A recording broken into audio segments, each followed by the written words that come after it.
take.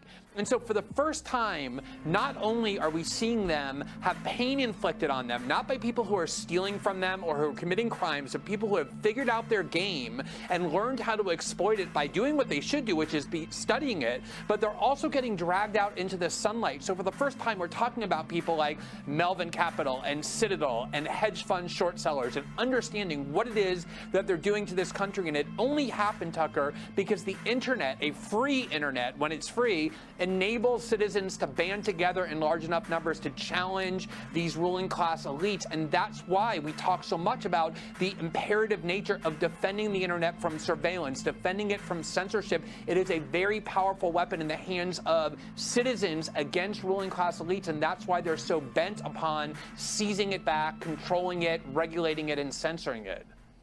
Okay, so that was from January 28, 2021. In case you guys don't know, the guy above me is Glenn Greenwald, and that's Tucker Carlson on the left. They were having a conversation. Dave Portnoy was also on that day, saying that there was manipulation across the board. People are pulling strings. People got to go to jail. But Glenn, I think, made even the more adult point, and because we all know what happened with Portnoy, right? He paper-handed on us, and then he got called the... a little bitch. You know, Dave's in the doghouse right now with retail. But Glenn is one of the few reporters who did look into this and spent time delving into the hedge funds. And he came back on to Tucker many times since then and onto other shows to expose what was going on. He was one of the few. But the way that he ended this conversation, I think, really drives home the point of why we are still here right now and what we have yet to accomplish. I want to get into some of the things we talked about Wednesday night. I have taken a deeper dive into GameStop based off what we heard from the guest speaker. All right, but before we do any of that and get way too far ahead of ourselves, cue the speeder.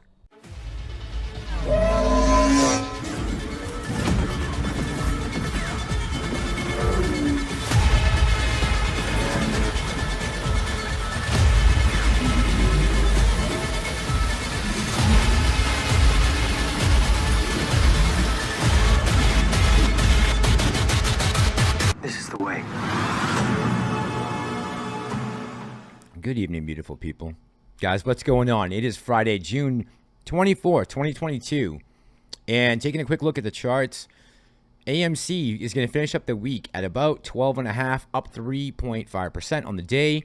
We basically, guys, traded dead even. I mean, look at the chart. Where we opened on Tuesday to where we landed today, we barely budged an inch. GME, on the other hand, came down a little bit today, about 5%. 135.21 closing during regular hours, and in after hours right now with the market about to close, it is up a half percentage point. We had a big spike this morning on GME, but then it got dragged down. I mean, we were up at almost $1.50. They took it all the way back down to 135 again. You know, I've avoided talking about any other stocks in my portfolio for the last year and a half, specifically because of the AMC movement. And so looking back now with hindsight, I can see why maybe there was some animosity. And I know that Marantz, the guest, doesn't have the best outlook of Adam Aron and AMC. But that wasn't the point of the conversation, right? We were trying to get some info about GME. And I think they did a great job. By the way, thank you to both Tony DeNiro and Marantz for coming on. And specifically, I reached out to the GME community last week because there is a possibility that this whole MOASS will be triggered by something that Ryan Cohen and GameStop does, and not actually something from the movie theaters. That's a possibility, right? So I wanted to understand, what are these game-changing catalysts that are coming to the gaming industry that GameStop is implementing, and can you justify taking a position now at this price point based off long-term fundamentals? So we're going to talk about a couple of those things and what I was able to dig up. Now, on Wednesday night, we touched on many different topics and catalysts for GME, from brick and mortar to e-commerce to the stock split to the dividend. You name it, we hit on it. And I really wanted to find out, first and foremost, how far are we away from a console-less gaming system? You know, a Fire Stick that will just come with a remote right to the back of your TV. And it was interesting what I found. I assumed that it would be a lot closer than I think maybe anyone thinks that we are. According to this article from The Ringer from 2020, there's a number of obstacles that stand in the way of console-free future. Aside from gamers' attachment to the ritual of buying a box to play games, Unlike most major TV streaming services, gaming streaming services aren't available on every platform. Cloud gaming also faces serious structural problems that may slow its growth. Many gamers, especially in the broadband-challenged US, what a disgrace, lack internet connections of sufficient speed to stream games without suffering lag or blowing up their bandwidth allowances. The ongoing rollout of 5G service or a national investment in expanding broadband infrastructure could address those problems, but not necessarily in time to forestall a PS6 or an Xbox Series something or other. For some of those reasons, Take-Two CEO Strauss Zelnick cast doubt on cloud gaming's short-term future in September, liking streaming excitement to the overblown buzz surrounding VR and saying, "I suspect it will not be transformative." So taking what we know about the 5G infrastructure that still is not set up in this country and the bandwidth required to be able to pull those type of frame rates, it's not something we're going to see in the very, very near future. So the brick and mortar and e-commerce models for now are going to continue to work, I would assume. All right, Mass. So what are we looking forward to? And what I would say is let's start with GameStop's NFT marketplace and what was said about it. Now, we talked about this in the past. The co-founder of IMMUTABLE had put up a tweet, I believe back in April. This is it right here. Yes, it says bullish from Robbie Ferguson. They have a hiring post here, and then they show the major marketplaces for NFT transactions. And in the article here, it says, of course, GameStop's NFT marketplace, which is expected to host billions of low-cost in-game digital assets and NFTs, including digital real estate and in-game skins, is expected to feature in this August list of early participants alongside OpenSea, Coinbase, and Veve. For the uninitiated, IMMUTABLE is now an Ethereum Layer 2 partner for GameStop's NFT platform, which is built on LOOPRING's technology.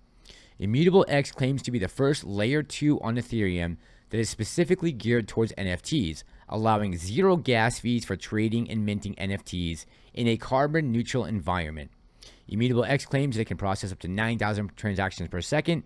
GameStop has also announced the creation of a $100 million fund denominated in IMMUTABLE's IMX tokens to finance grants for NFT creators, and that call has gone out. And finally, here it says GameStop had previously announced the end of July as the likely time frame for the launch of its bespoke NFT marketplace. However, as per a tweet by Mr. Ferguson, the 4 major NFT-focused marketplaces, including GameStop's initiative, are likely to be integrated with IMMUTABLE's open order book within the next 8 to 12 weeks, or between the 1st and 30th of June 2022. Should this eventually materialize, GameStop would be able to launch its NFT platform a lot sooner than previously expected. So guys, they're talking here about June 1st through 30th, which puts us at the end of next week for a possible time for this NFT marketplace to be implemented from IMMUTABLE. And this news just came across in the last couple days from Business Wire, Berkshire Hathaway. GameStop offers fast fiat to Ethereum on ramping to its customers with ramp integration.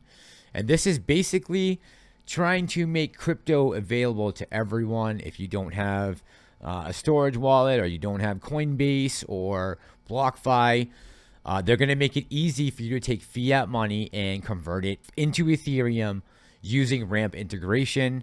So this is all bullish news, guys, right? But I really think the game changer could be the stock split and the dividend from that split. And unfortunately, we are completely out of time right now. So we're going to dive into the subject matter deeper tomorrow. I'll talk about a little more about IMMUTABLE and their history. We'll talk about LOOPRING, the technology behind it, and we'll get into the stock split and how it could trigger a rally and possibly the MOASS. And if that happens, great. And if not, at least you'll know some long-term fundamentals for GameStop going forward. All right, guys, I'm going to let you go. If you've made it this far in the video and you wouldn't mind hitting the like button, that would be amazing, even though this will probably be demonetized. As always, guys, thank you for all the likes, the views, the comments. My new subscribers, my OGs, I appreciate each and every one of you. We're here to break the wheel. This is Ape Nation. I'm the Massalorian, and I'm out.